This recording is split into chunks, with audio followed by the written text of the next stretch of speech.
कधी तुम्ही असा विचार केला आहे, घर आपण रोजच्या रोज इतकं सगळं स्वच्छ आवरून ठेवतो, पण कधीतरी आपलं किचन असं रोज घाणेरडं, भांडी खरकटी, त्यानंतर किचन ओट्यावरती पसारा, खरकटं, कचरा सगळं असं जर पडलेलं असेल, तर घर कितीही आवरून ठेवलं, मात्र किचन जर अस्वच्छ असेल तर आपलं घरामध्ये अजिबात मन लागत नाही.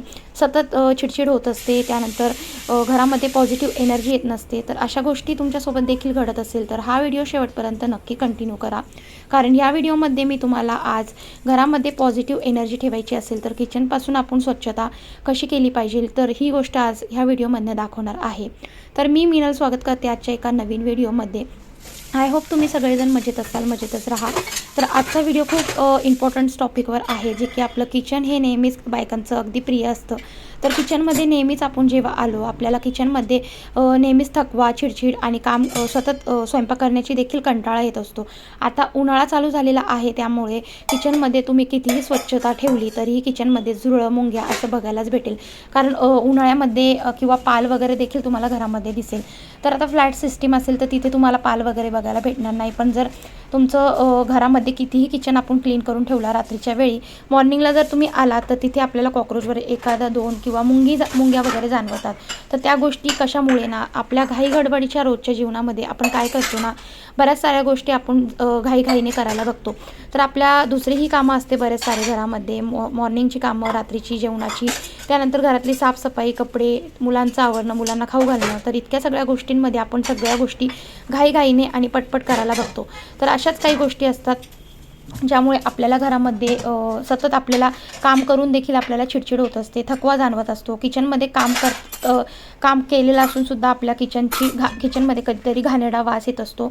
खरकटं तसंच ठेवायचं नाहीत. खरकटं आपण नेहमीच असं एखाद्या कॅरीबॅगमध्ये भरायचं. कितीही किचनचा कचरा असू द्या, एखादी कॅरीबॅग जर घेतली, ओला कचरा आपला नेहमी त्यामध्येच भरायचा, जेणेकरून आपलं कचऱ्याची बादली देखील स्वच्छ राहते आणि बाकीचा जो आपला सुका कचरा असतो तो आपण एका साईडला टाकायचा.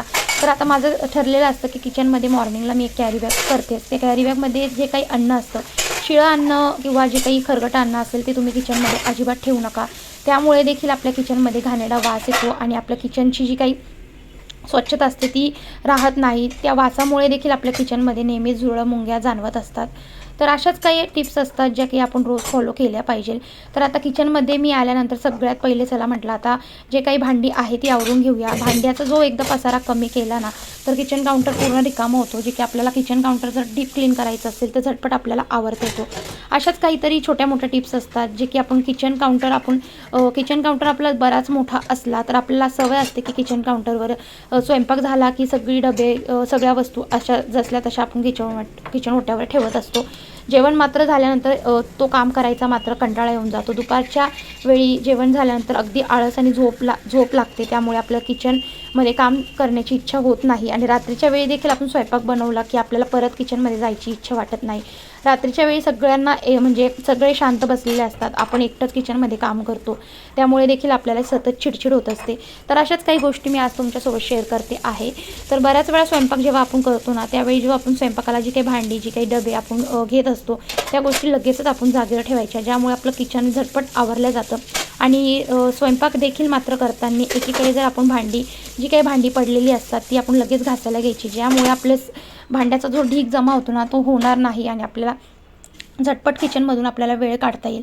तर अशाच काही गोष्टी असतात. आपण बघा, आता किचनमध्ये आता मी सगळ्यात पहिली जी भांडी होती ती क्लीन करून घेतली. जाळी टोपल्यामध्ये सगळी भांडी ठेवली की पाणी एकदा नितरलं की लगेच भांडी खाली जमिनीवर ठेवून घेतली. आणि आता त्यानंतर जे काही गॅस ओटा क्लीन करायचा होता त्यासाठी गॅसवरची जी बर्नर, प्लेट्स आणि जे स्टँड होते ते सगळ्यात पहिले क्लीन केले. म्हणजे कसं आहे ना, गॅस सुकेपर्यंत आपले प्लेट, स्टँड देखील स्वच्छ सुकले जातात. बर्नर देखील स्वच्छ आपण करून घ्यायचे, ज्यामुळे आपला बर्नर आपण रोजच्या रोज जेव्हा गॅसवर स्वयंपाक वगैरे बनवतो त्यावेळी किचनवरती ओतू जाणं किंवा खरगटं सगळं त्यामध्ये अडकून बसतं आणि आपले बर्नर्स खूप बारीक चालायला लागतो. गॅस खूप बारीक चालू झाला की आपला गॅस देखील लवकर संपतो आणि नासतो देखील. तर अशाच काही छोट्या छोट्या टिप्स असतात आपण रोजच्या रोज व्यवस्थित म्हणजे केल्या पाहिजे. तर आता बर्नर देखील आठवड्यातून एकदा दोनदा आपण असे क्लीन करायचे, जेणेकरून त्यामधले होल मोकळे होतात आणि आपला गॅसचा जो फ्लो आहे तो फास्ट चालायला लागतो. तर आता त्यानंतर सगळं क्लीन झाल्यानंतर आता एका साईडचं माझा एल शेपमध्ये किचन आहे. तर किचनमध्ये सगळ्यात पहिले जर बघितलं आता वरच्या जे टाईल्स असतात त्या सगळ्यात पहिले क्लीन करायच्या, म्हणजे जेणेकरून वरचं पाणी आपल्या गॅस ओट्यावरती किचन ओट्यावरती पडत नाही आणि आपण एक स्टेप बाय स्टेप जर काम करायला घेतलं तर आपलं किचन अगदीच झटपट आवरून जातं. तर आता हा किचन आवरताना मला अर्धा पाऊण तास लागलेला होता जवळपास. घाईघाईने जर आपण म्हणजे रोजच्या रोज आपण ओला कपडा मारून घेतो किंवा असंच कपड्याने पुसून घेत असतो, त्यामुळे काय होतं ना की चिलटे वगैरे किंवा मुंग्या झुरळ त्या वासाने लगेचच येत असतात. पण आठवड्यातून आपण अशी जर क्लिनिंग केली एकदा का आपण अर्धा पाऊण तास जर दिला, आपला आठवडाभर आपला किचन नेहमीच असा स्वच्छ आणि सुंदर दिसणार आहे. सगळ्या गोष्टी व्यवस्थित मॅनेज केल्या तर झटपट आपलं सगळं किचनही आवरून होतं, घरही आवरून होतं आणि अशाच काही रिकाम्या वेळेस देखील तुम्ही दुपारच्या वेळी किचन आवरू शकतात. तर आता सगळ्यात पहिले जी वरची टाईल्स होती ती घासून घेतली. टाईल्स घासताना तुम्ही तारीची घासणी वापरू शकतात किंवा मग तुमच्याकडे कोणतीही दुसरी घासणी असेल तारीची वगैरे तुम्ही घेऊ शकतात.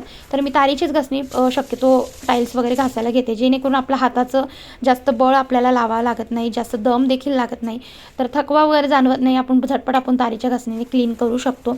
त्यानंतर आता सगळ्या टाईल्स घासून घेतल्या. त्यानंतर आता खालचा जो गॅस होता ना, तर सगळ्यात पहिले गॅस घासून घेतला. गॅस मी घासताना माझं जे गॅस आहे तो काचेचा असल्यामुळे एकदम व्यवस्थित पद्धतीने आपल्याला घासावं लागतं. त्यावरती स्क्रॅचेस वगैरे येऊ नये त्याची काळजी घ्यावी लागते. त्यासाठी तुम्ही प्लेन जी घासणी असते आपली विदाऊट तारीची, तर तुम्ही ती वापरू शकता प्लेन घासणी. आणि जर थोडंसं काही जळालेलं किंवा काही चिटकलेलं असेल त्यासाठी तुम्ही कानाकोपरा घासण्यासाठी तुम्ही ब्रश वापरू शकतात किंवा तारीची घासणी थोडीफार तुम्ही प्लेट्सवर वापरू शकतात. त्यानंतर छान असा गॅस घासून घेतला, तो छान स्वच्छ धुवून घेतला. त्यानंतर आता ही जी किचन काउंटर आहे, तर किचन काउंटर देखील माझा रोज असा स्वयंपाक करताना पूर्ण म्हणजे खराब होत नाही. पण जे काही आपण अन्न शिजवतो, जे काही आपण पोळ्या वगैरे बनवतो त्यावेळी आपण हा किचन काउंटर जास्तीत जास्त यूज करतो.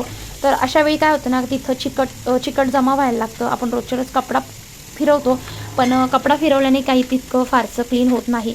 आणि जर तुम्ही बघाल आठवड्यातून एकदा जर आपल्या किचन ओट्यावरती आपण हात फिरवला तर असं चिकट वाटायला लागतं, असं थर जमा वाटतो, असा व्हाईटसर आपल्याला किचन काउंटर दिसायला लागतो. ह्या सगळ्या गोष्टी आपण प्रॉपर पद्धतीने केल्या तर आपलं आरोग्य देखील स्वच्छ आणि नीटनेटकं राहतं. आपल्या बायकांचे सुद्धा चिडचिड होणार नाही.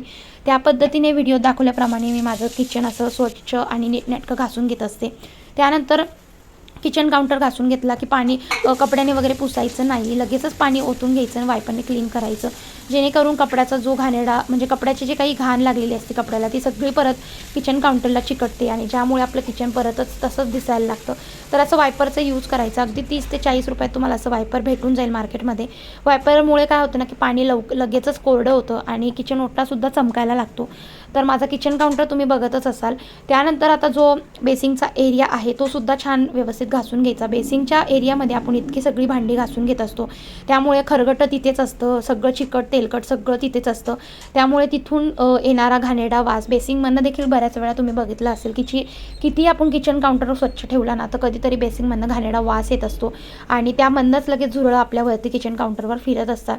तर या गोष्टी आपण प्रॉपर पद्धतीने घासून घ्यायच्या. एकदा तरी आठवड्यातून डीप क्लिनिंग करताना बेसिंगचा जो कानाकोपरा आहे, बेसिंगचे नळच असतील ते सगळे असे घासून घ्यायचे. त्यानंतरून जो माझा कॉर्नरचा जो काही किचन काउंटरवर जो कडप्पा दिलेला आहे तो सुद्धा मी छान घासून घेत असते. तर एकदम बारीकरित्या मी असं एकदम घरच्या आपल्या स्वतःचं घर समजून असं मी घासून घेत असते. तर आता सगळं व्यवस्थित घासून घेतलं आणि त्यानंतरून मग असं पाण्याने व्यवस्थित धुवून घ्यायचं. काही म्हणजे कोरडा कपडा किंवा ओला कपडा फिरवायचा नाही, असं पाणी टाकून घ्यायचं आणि लगेचच वायपरने क्लीन करायचं. बघू शकतात माझं किचन काउंटर बेसिंगचा जो कोपरा आहे अगदी वायपरने क्लीन झालेला आहे आणि जास्त काही मेहनत करायची सुद्धा गरज पडत नाही. बऱ्याच वेळा काय होतं ना, बायकांना सवय असते की कपडा घ्यायचा, कपड्याने पुसायचं, मग कोरड्या कपड्याने पुसायचं, अशामध्ये बराच वेळ निघून जातो आणि मग कपडा क्लीन करायला मग तोच कपडा आपण किचन काउंटरवर काही पुसायला घेतो. तर तसं न करता अशा सोप्या पद्धतीने वायपरचा उपयोग करायचा. त्यानंतर मग जे वायपर आहे वायपरने सुद्धा आपण इतकं सगळं स्वच्छ केलं, मग वायपरला सुद्धा स्वच्छ करायलाच लागेल. त्यामुळे वायपरला असं स्वच्छ असं घासून घ्यायचं, जेणेकरून आपण रोजच्या रोजसुद्धा घासू शकतो. अगदी असं जर स्वच्छ ठेवलं ना वायपर आपलं बिलकुलही खराब होत नाही. त्यावरचं रबर अगदी तसल्या तसं राहतं, कारण रोजच्या रोज जे चिकट थर त्यावरती लागलेला असतो. असं वायपर जर क्लीन केलं वायपरसुद्धा आपलं लवकर खराब होत नाही, अगदी बऱ्याच दिवस चालतं वायपर. जर माझं वायपर जर बघितलं 4 वर्ष मी पहिलं वायपर मी माझं यूज केलेलं आहे. त्यावरून तुम्ही अंदाज लावू शकतात. वस्तू आपण जर चांगली टिकवायची असेल तर ती स्वच्छ तितकी ठेवलीच पाहिजे. त्यानंतरून मग जे काही माठ आहे, माठ स्वच्छ असा पाण्याने धुवून घेतला. माठ एकदा धुवून घेतला आणि व्यवस्थित माठ भरायला ठेवला. एकीकडे लगेचच मग जे बेसिंग आहे, बेसिंग छान घासून घेते. रोजच्या रोज तुम्ही बघितलंच असेल, सकाळ संध्याकाळ मी बेसिंग क्लीन करते. पण आता डीप क्लिनिंग करायची म्हटलं तर कानाकोपरा बेसिंगचा स्वच्छ करायलाच पाहिजे. तर आता ही जी जाळी आहे, ती जाळीसुद्धा अशी रोज स्वच्छ असतेच. पण त्यामध्ये जे बारीक बारीक जे कणस असतात ते जाळीवरचे, ते सुद्धा असे तारीच्या घासणीने घासून घ्यायचे. त्यानंतरून मग जो बेसिंगचं भांडं आहे ते सुद्धा छान असं घासून घेतलं. जे जाळीच्या खालती जे कोपरा आहे, म्हणजे आपलं बेसिंगचं जे पाणी जातं त्या खालती, जाळीच्या खालती सुद्धा असं छान घासून घ्यायचं. व्यवस्थित जर असं घासून घेतलं ना तर आपला किचन काउंटर आणि बेसिंगसुद्धा चकचक राहतं. अशा पद्धतीने तुम्ही आठवडाभरातून एकदा तरी क्लिनिंग करू शकता, ज्यामुळे आपल्या घरामध्ये येणारे पाहुणे, अचानक जर कोणी येणार असेल तर आपला किचन काउंटर आपला बघून आपल्या लोकांना किंवा कोणी आलेला असेल तर त्यांना आपल्या किचनची किळस आली नाही पाहिजे आणि आपलं किचन देखील स्वच्छ राहून आपलं नाव काढलं पाहिजे. तर अशा पद्धतीने बघा आता माझं किचन क्लीन झालेलं आहे. जवळपास मी व्हिडिओमध्ये सगळं फास्ट व्हिडिओची स्पीड मी फास्ट करून तुम्हाला सगळं जिथल्या तिथे दाखवलेलंच आहे. त्यानंतरून जागेवर गोष्टी ठेवणं, म्हणजे आता किचन काउंटरमध्ये जर बघितलं तर किचन काउंटर जर जितका मोठा असेल किंवा छोटा असेल तर किचन काउंटरवर जास्तीत जास्त पसारा ठेवू नका. रॅक्स वगैरे असतील, मोजक्या माप ज्या लागणाऱ्या असतील त्या ठेवा. बऱ्याच साऱ्या गोष्टी किचन काउंटरवर ठेवू नका. किचन काउंटर जितका मोकळा असेल तितका स्पेस आपल्याला कामाला भेटतो आणि झटपट आपल्याला पुसायला देखील मिळतो. किचनमध्ये नेहमीच एक खिडकी असते जी व्हेंटिलेशन, म्हणजे आपली हवा वगैरे पास होते. हवा आपण किचनमध्ये स्वयंपाक बनवतो त्यावेळेस सगळी वाफ वगैरे तिथेच बसते. किचनची खिडकी नेहमी किचनचा स्वयंपाक बनवताना ओपन करून द्या, म्हणजे जेणेकरून घरातली हवा बाहेर जाते. बाहेरची जी हवा असते थंड ती घरामध्ये येते. तर आता अशा पद्धतीने सगळ्या गोष्टी जिथल्या तिथे मी सेट करून घेतलेल्या आहे आणि व्यवस्थित जे मिक्सर आहे ते सुद्धा पुसून घेतलेलं आहे. आणि आता जे ओला कचरा जो होता, असं बघितला असेल, ओल्या कचऱ्याची एक पिशवी होती, ती लगेचच त्यालासुद्धा गाठ मारून लगेच डस्टबिनमध्ये ठेवायची.